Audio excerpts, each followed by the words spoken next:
இல்ல யாரு பாக்கி கிட்ட ஒரு முக்கியமான விஷயத்தை பேச வந்திருக்காரு. அவருமே பாக்கிய கூப்பிட்டு வந்து ஒரு முக்கியமான பிரச்சனை மீட் பண்ணணும்னு சொல்லுவாரா. அப்பதான் ஊரில் ஒரு டாக் ஆயிப்படுது. யாரி பாக்கிய பார்த்து உனக்கு தெரிஞ்ச ஸ்ட்ராங் அனிமல் எதுன்னு சொல்லி கேட்பாரு. நம்ம ஹன்மாவை தவிர்த்து பார்த்தோம் அவனுக்கு தெரிஞ்ச பல அனிமல் நேம் சொல்லுவான். நான் எதுவும் இல்ல ஹிஸ்டரியிலே ஸ்ட்ராங் அனிமல் எதுன்னு சொல்லுன்னு சொல்லுவாரு. ஹிஸ்டரியிலே ஸ்ட்ராங்கஸ்ட்னா டைனோசர்ஸா தானே இருக்கு அப்படின்னு சொல்லுவானா. இவருமே இந்த கொஸ்டின் விடுற மாதிரி தெரியல. டைனோசர்ஸ்ல எது ஸ்ட்ராங்னு கேட்பாரு. பாக்கியமே டீரெக்ஸ்னு சொல்லும்போது கேரி பாக்கி கிட்ட ஒரு நியூஸ் பேப்பர் தூக்கி வீசுவாரு. பாக்கினால அந்த நியூஸ் பேப்பர்ல இருக்கிற இங்கிலீஷை வாசிக்க முடியலனாலும் நியூஸ் பேப்பரோட ஃப்ரண்ட் பேஜ்ல இருக்கிற ஒருத்தரோட போட்டோ பார்த்து நானும் ஒரு சில விஷயங்கள் உணர முடியுது. இந்த சீனை கட் பண்ணி இந்த பாடியை டிஸ்கவர் பண்ணாங்களா, அதுக்கு அடுத்து நடக்குது அப்படின்னு காமிக்கிறாங்க. அந்த டீம் இதை பார்த்த பிறகு ஸ்டேட்டா ஹெட் வாட்டர்ஸ் இன்ஃபார்ம் பண்ணிருப்பாங்க. அப்பதான் அந்த டீமுக்கான லீடர்ஸ் வரல. அதை பார்த்துட்டு அந்த ஹிஸ்டரியில ஒரு மிகப்பெரிய கண்டுபிடிப்பு கண்டுபிடிச்சிருக்கோம். நம்ம ஹியூமன்ஸ் இது வரைக்கும் நம்பிட்டு இருந்தது 7 மில்லியன் வருஷத்துக்கு முன்னாடி தான் ஹியூமன்ஸ் தோன்றாங்க அப்படின்னு நம்ம நம்பிட்டு இருந்தோம். ஆனா இதை பார்த்த பிறகு ஹியூமன்ஸ் இந்த ஜுராசிக் பீரியட்ல இருந்தே வாழ்ந்துட்டு இருக்காங்க அப்படிங்கிறது தெரிய வருது. ஜுராசிக் பீரியட் அப்படின்னு சொல்லும்போது 200 மில்லியன் வருஷத்துக்கு முன்னாடி இருக்கும். 7 மில்லியன் எங்க இருக்கு, 200 எங்க இருக்கு. அந்த டீம்ல சீனியர் ஆர்கியாலஜிஸ்ட் ஒருத்தர் இருப்பார்ல, இப்போதைக்கு இந்த விஷயத்தை நம்ம வந்து வெளியே சொல்லக்கூடாதுன்னு சொல்லியிருப்பாரு. பிகாஸ் இப்போதைக்கு இது வெளியே தெரிஞ்சுனா உலகம் முழுவதுமே ஒரு பதட்டத்தை ஏற்படுத்தும். நாங்க ஆலன் ஒருத்தன் கிடப்பான், மஞ்சள் கலர்ல முடி இருக்கும். அவன் அந்த ப்ரொஃபசர் கிட்ட நம்ம மறுபடியும் உயிரோடு கொண்டு வர போறோமான்னு கேட்பான். அவன் பக்கத்துல இருந்தவன ப்ரொஃபசரை பார்த்து இது பாசிபிளா அப்படின்னு கேட்கும்போது அந்த ப்ரொஃபசர் வந்து இதுக்கு முன்னாடி இதே மாதிரி ஒரு விஷயம் நடந்திருக்கு போல அதை சொல்ல ஆரம்பிக்கிறாரு. இவங்க இந்த டீரெக்ஸ் கண்டுபிடிச்சாங்கல்ல, இதே மாதிரி வேற ஒரு ஆர்கியாலஜிஸ்ட் வந்து ஒரு டிராப் ஆஃப் வாட்டர் மட்டும் கண்டுபிடிச்சிருக்காரு. அந்த ஒரு சின்ன வாட்டர் டிராப் இருக்குல்ல, அது வந்து 250 மில்லியன் வருஷத்துக்கு முன்னாடி உள்ளதான். வாட்டர் அவர் அனலைஸ் பண்ணி பார்க்கும்போது அந்த வாட்டர் வந்து 250 மில்லியன் வருஷத்துக்கு முன்னாடி இருந்து சீ வாட்டர் அப்படிங்கிறது தெரிய வருது. அந்த வாட்டருக்குள்ள சின்ன சின்ன நுண்ணுயிர்கள்லாம் இருக்கும்ல, இன்னுமே சால்ட்னால நல்லா ப்ரெஷர் ஆயிருந்திருக்கு. ஸோ இவர் வந்து கரெக்டான டெம்பரேச்சர் எல்லாமே கொடுத்து அந்த நுண்ணுயிர்களை 120 நாளுக்கு அப்புறம் உயிரோடு கொண்டு வராரு. அப்பதான் பக்கத்துல ஒருத்தர் இருப்பானா, அதுக்கு சாவலையா 250 மில்லியன் வருஷமா உயிரோடையா இருந்துச்சு அப்படின்னு கேட்பானா. ப்ரொஃபசருமே அதுக்கு வந்து உயிரோட இருந்துச்சுன்னு சொல்ல முடியாது, அதே சமயத்துல அதுங்க செத்து போயிட்டு அப்படின்னு சொல்ல முடியாது. அப்பதாங்க ஆலன் ஒருத்தன் கிடப்பான வந்து பிக்கல ரிவ்யூ பண்றதே தான் குறியா இருக்கிறான். எஸ், அவனுக்கு வந்து பிக்கல் அப்படிங்கிற நேம் கொடுக்குறாங்க. இவங்க பிக்கல மறுபடியும் உயிரோட கொண்டு வர ப்ராஜெக்ட் ஆரம்பிச்சு 91 நாள் ஆயிடுச்சு. ஆலன் தான் இன்சார்ஜா விட்டுட்டு போயிருப்பாங்க போல. 91 நாள் ஆயிடுச்சு, என்னமே எந்திக்கல அப்படின்னு சொல்லிட்டு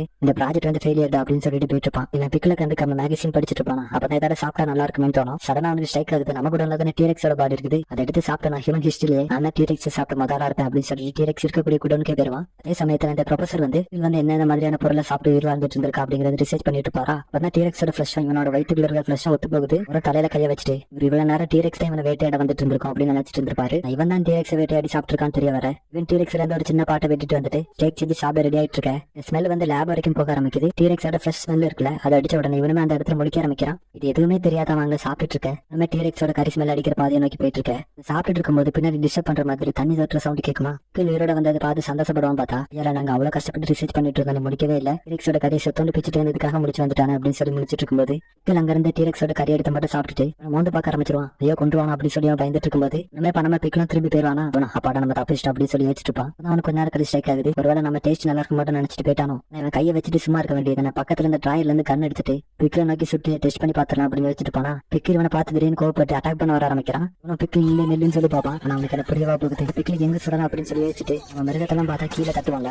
அதுங்க பயந்து ஓடிடுமா. அதே மாதிரி இவனை கீழே சுட்டு பார்ப்பான். ஆனா அந்த இடத்துல பிக்கில் இருக்க மாட்டான். சடனே இவனுக்கு பின்னாடி வந்துட்டு பயத்துல பின்னாடி திரும்பி ஒரு 3 புல்லட் சுட்டுவான். அது பிக்கோட பாடிக்குள்ள பெனிட்ரேட் ஆகி போயிருக்காது. பிக்கில் அந்த புல்லட்டை பார்த்துட்டு நேற்று வீசுவானா. அந்த வாழையே தொலைச்சிட்டு பின்னாடி போயிடும். இன்னொரு புல்லட் இவனோட ஷோல்டர்லயும் போட்டிருக்கும். மறுபடியும் பிக்கில் இவனை அட்டாக் பண்ண வருவானா. அதே மறுபடியும் பிக்கில் நோக்கி சுட ஆரம்பிக்கிறான். ஆனா பிக்கில் இவனை பிடிச்சிட்டு உழுக்க ஆரம்பிக்கிறான். இது நிறைய தாட்ஸ் வந்துட்டு போக ஆரம்பிக்குது. அவ்வளவுதான் நம்ம செத்தோம். ஆனா இவனுக்கு பிக்கில் வந்து இவன் அட்டாக் பண்ண மாதிரியே தெரியல. அப்பதான் இவனுக்கு புரிய வருது பிக்கில் வந்து எதை இவன்ட்ட டிமாண்ட் வைக்கிறான். ஆனா இவனுக்கு என்ன வேணும் தெரியாம முடிச்சிட்டு இருக்கும்போது மறுபடியும் இவன் அட்டாக் பண்ண ஆரம்பிக்கிறானா. அப்பதான் டீரெக்ஸ் அடைச்சு வச்சிருக்க குடோனுக்கு கீழே ட்ராக் பண்ணி கூட்டிட்டு வரான். சரியான டைம்ல அந்த டோரையுமே ஓபன் பண்ண டீரெக்ஸோட ஸ்மெல்ல அவனுமே அந்த குடோனுக்குள்ள போயிருவானா. இதுல அந்த கேட்டையுமே மூடி விட்டுட்டு கொஞ்சம் பெருமை வர ஆரம்பிக்குது. இப்ப இவனை ட்ராப் பண்ணிட்டு அப்படித்தானே வந்து அவன் ரியலைஸ் பண்ணாமே பண்ணிட்டா. அது மட்டும் இல்லாம போலீஸ்க்கு இன்ஃபார்ம் பண்ணிருப்பானா. ப்ரொஃபசருமே வந்துட்டு நீ பிக்கில் அடைச்சு வச்சுட்டு அதெல்லாம் சரி, எதுக்காக எத்தனை போலீஸ்கார வர வச்சிருக்கேன்னு கேட்கும்போது உங்களுக்கு அவன் எந்த அளவுக்கு டேஞ்சர்னு தெரியாது. இப்போதைக்கு உங்களை விட அவனை பத்தி எனக்கு தான் அதிகமா தெரியும். ஏன் முக்கியமா 5 போலீஸ்காரன் ஒரு விஷயமே இல்ல.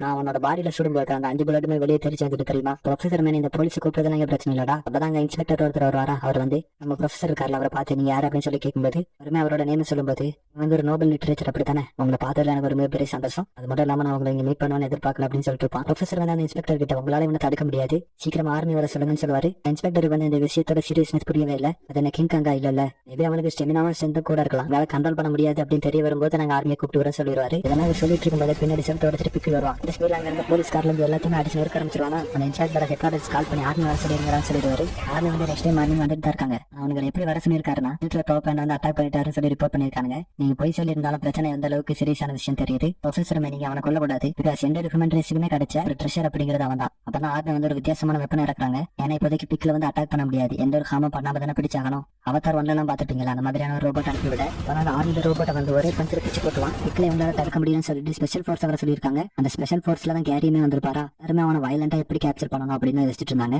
ஆனா கேரி அவனை கம்ஃபர்டபுளா ஃபீல் பண்ண வைக்கிறதுக்காக அவரோட உட எல்லாத்தையும் நீக்கிட்டு தீக்கிட்டே போய் கை கொடுப்பாரு. அவனுமே எந்த ஒரு திருட்டும் இல்லை அப்படிங்கிறத ஃபீல் பண்ணிட்டு கேரிக்கு கை கொடுப்பானா. கேரி ஒன்னே மாதிரி நம்ம நிறைய பேரை மீட் பண்ண போறோம் அப்படின்னு சொல்லிட்டு ஜப்பானுக்கு போகலாம் அப்படின்னு சொல்லுவாரு. நெக்ஸ்ட் சீன்லயே பார்த்தோம்னா பிக்கில வந்து ஏர்போர்ட் கூட்டு வந்துட்டு இருக்காங்க. அவன் ஒரு மிலிட்டரி பிளேன்ல ஏற்றி ஜப்பானுக்கு கொண்டு வரது தான் பிளானா இருக்குது. அவங்க நிறைய பேர் பேட்டி எடுத்துருப்பாங்களா. அப்போ ஒரு பர்டிகுலரான சேனல் உள்ள ஹோஸ்ட் வந்து சேனலோட ரிப்போர்ட்டர் கிட்ட உங்களால முடிஞ்சு அவங்க கிட்ட ஏதாச்சும் சேட் பண்ண முடியுதான் ட்ரை பண்ணி பாருங்கன்னு சொல்லுவாங்களா. அப்ப அந்த ரிப்போர்ட்டர் காட்சி எல்லாருமே தள்ளி விட்டுட்டு கிட்ட பேட்டி எடுக்கிறதுக்காக போவாங்களா. அப்ப பிக்கில் அந்த ரிப்போர்ட்டர் வந்து பொண்ணா இருக்கிறத பார்த்துட்டு அந்த ஏர்போர்ட்ல எல்லாருமே இருக்காங்க. அதுக்கு நடுவுலயே அவன் வந்து தப்பா நடக்க முயற்சி பண்றான். சுத்தி இருக்கிறவங்க சும்மாவா இருப்பாங்க. இது வந்து ஜப்பான்ல இருக்கக்கூடிய எல்லாருமே நியூஸ்ல பாத்துருவாங்க. மக்கள் எல்லாருமே அவன் மேல கோவத்துல இருக்கும்போது மக்களுக்கு புரிய வச்சாகணும்ல. அதனால ப்ரொஃபஸரும் டைனோசரோட காலம் எப்படி முடிவுக்கு வந்தது, அதுல எப்படி சம்பவம் இவன் மட்டும் பிரிசவாய் நமக்கு இப்ப கிடைச்சிருக்கான். லிட்டரலி வந்து நமக்கு இப்ப ஒரு ஹியூமன் ட்ரெஷர் தானே. இதே முக்கியமா 200 மில்லியன் வருஷத்துக்கு முன்னாடி வாழ்ந்த ஒருத்தனை நீங்க தான் புரிச்சுக்கணும் அப்படின்னு சொல்றாரு. இப்ப பிக்கிலுக்கு பனிஷ்மெண்ட் கொடுத்தே ஆகணும்னு சொல்லிட்டு நிறைய பேர் போராட்டம் பண்ண ஆரம்பிச்சிட்டாங்க. யூஎஸ் மிலிட்டரி பேஸ் இருக்குல்ல, அதுக்கு முன்னாடி இருந்தே நிறைய பேர் போராட்டம் பண்ணிட்டு இருக்கும்போது அப்ப அந்த இடத்துக்கு ஹன்மாவும் பிக்கில பாக்குறதுக்காக வருவாரு. சமயத்தை அந்த மிலிட்டரி பேஸ்க்குள்ள பின்னாடி இருந்து யாரை குதிக்கிற மாதிரி இருக்கும். யாராவது பின்னாடி யாருக்குமே தெரியாம போறதுன்னு பார்த்தா ரெட்ஸ் தான் போயிட்டு இருக்காரா. அப்ப ரெட்ஸ் இருக்கக்கூடிய இடத்த நோக்கி ஒரு கார்டு வந்து வாட்ச் அவுட்டு வந்துட்டு பாரா. பின்னாடியே ரெட்ஸுமே ஷேடோ மாதிரி போக ஆரம்பிக்கிறாரு. மெயின் கேட்ல ஹன்மாவை பார்த்தோம்னா போராட்டம் பண்ணிட்டு இருப்பாங்களா. அவங்க கிட்ட எல்லாரும் பின்னாடி போயிருங்க, காட்சி இப்ப பறக்க போறாங்க அப்படின்னு சொல்லிட்டு பாரா. உடனே அந்த காட்சி வந்து அவங்களே மாத்தி மாத்தி அடிச்சு ஆரம்பிக்கிறாங்க. ஹன்மா அவங்களை கிராஸ் பண்ணி உள்ள போன பிறகு அவனுக்கு சண்டை போடுறதே நிறுத்துறாங்க. வெறுமே அவங்களை பார்த்துட்டு நீங்க மட்டும் என்கிட்ட சண்டை போட்டுருந்தீங்க, நான் நேரத்துக்கு டெத்தா இருப்பீங்க, அதை கரெக்டா புரிஞ்சுக்கிட்டு நீங்களே உங்களை மாத்தி மாத்தி அடிச்சுக்கிட்டீங்க, இப்ப தானே கரெக்டா பண்ணிருக்கீங்க அப்படின்னு சொல்லிட்டு அந்த கேட்டை பிச்சுட்டு உள்ள போக ஆரம்பிச்சிருவாரா. ரெட்ஸ் அவன் பின்னாடி ஷேடோவா இருந்து போய்கிட்டு இருக்கும்போது சடனா அந்த கார்டுக்கு பின்னாடி லைட் அடிக்க ஒருமே நமக்கு பின்னாடி யாரும் இருக்காங்கன்னு சொல்லிட்டு உஷாராகும் போது ரெட்ஸ் வேற வழி இல்லாம அவர் அடிச்சுட்டு உள்ள போக ஆரம்பிக்கிறாரு. ரெட்ஸுமே பல ட்ரிக்குகள் யூஸ் பண்ணி வெண்ட் வழியா உள்ள வரும்போது ஆல்ரெடி இவருக்கு முன்னாடி ஒருத்தர் வந்து நிற்கிறான். ரெட்ஸுமே ஷினோகியை பார்த்துட்டு நீங்க என்னடா பண்றேன்னு கேட்கும்போது ஷினோகியுமே நீயும் நான் வந்த காரணத்துக்காக இங்க வந்திருக்கேன்னு தெரியும். அவனோட அந்த சேவேஜான கண்ணை பார்த்த பிறகு என்னால ஒண்ணுமே பண்ணாம இருக்க முடியல, அவன் கூட சண்டை போடணும் தான் இங்க வந்திருக்கேன். ஆனா இங்க ஃபர்ஸ்ட் நான் வந்தனால நான் தான் அவங்க கூட ஃபர்ஸ்ட் சண்டை போடுவேன் அப்படின்னு சொல்லுவாரா. அப்ப உள்ள ஒரு டைனோசர் பொம்மை இருக்கும்ல, அது வந்து ஆட ஆரம்பிக்குது.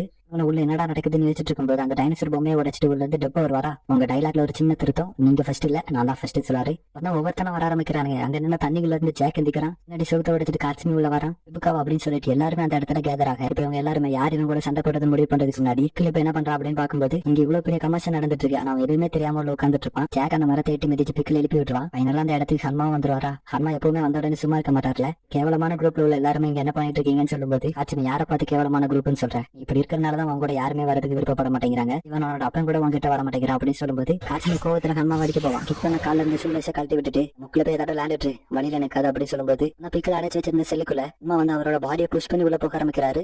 எந்த அளவுக்கு ஸ்ட்ராங் அப்படின்னு தெரிஞ்சுதான் அவனுக்கு இந்த மாதிரியான ஒரு செல்லை ரெடி பண்ணி கொடுத்துருப்பாங்க. அதுக்குள்ள வர முடியாதுன்னு தெரிஞ்சா நிறைய பேர் வெண்ட் யூஸ் பண்ணி வந்திருப்பாங்க. ஆனா ஹன்மா ஏதோ பிளாஸ்டிக் கவரை பிச்சு போற மாதிரி தள்ளிட்டு வந்துருவாரா. ஹன்மா பிக்கில் கிட்ட வந்து நான் பேசுறது உன்னால புரிஞ்சுக்க முடியலனா அம்மால அவங்களோட பிறந்த குழந்தையோட ஃபீலிங் எப்படி புரிஞ்சுக்கிட்டாங்களோ அது இங்க இருக்கிற எங்களோட ஃபீலிங் நீ புரிஞ்சுக்க, 8 பேரும் உங்களோட ஃபைட் பண்றதுக்காக தான் வந்திருக்குன்னு சொல்லுவாரா. ஹன்மாவும் பிக்கில பார்த்து படிஸ் எல்லாம் கை கொடுப்பாங்களா, அந்த மாதிரி கை கொடுப்பாரா.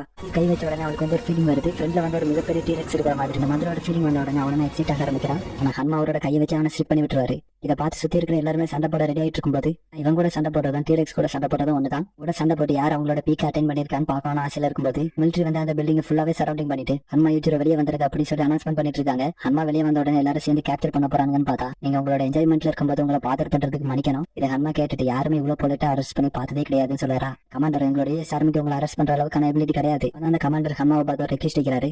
வந்து ஹியூமன் ரேஸ்க்கு கிடைச்ச ஒரு நேச்சுரல் ட்ரெஷரா இருக்கும்போது அங்க வந்து அவனை பாதுகாக்கணும்னு நினைக்கிறோம், அதனால நீங்க இந்த இடத்துல இருந்து வித்ராவானா நல்லா இருக்கும்னு சொல்றாரா. ஹன்மாவும் உள்ள என்னை மாதிரி ஒரு 8 பேர் இருக்காங்க, அவங்களே விட்டுட்டீங்கன்னா நான் வந்து சும்மா போயிருவேன். உங்களுக்கே தெரியும் என்னை மாதிரி தான் அந்த 8 பேருமே பிக்கிலுக்கு ஹாய் சொல்லணும் வந்தாங்க. நான் கேட்டுக்கிட்ட மாதிரி அந்த 8 பேரையும் பேஸ்ல இருந்து ஒரு 10 கிலோமீட்டர் தள்ளி போய் இறக்கி விட்டுறாங்க. இதெல்லாம் முடிஞ்ச பிறகு பிக்கிலோட செல்லுல இருந்து ஒருத்தர் நெஞ்சா மாதிரி வெளியே வரான். யாரு நினைக்கிறீங்க, இதுக்கு முன்னாடி சிக்காட்சி விட ஒருத்தர் சண்டை போட்டுப்பாங்க, யாருக்குமே தெரியாம அந்த செல்லுல இருந்து லீவாக கிழமை யாராவது உள்ள இருந்து வெளியே போறது அப்படின்ற மாதிரி பாத்துட்டு இருப்பான். அதுல இந்த எபிசோடுமே எண்ட் ஆகுது.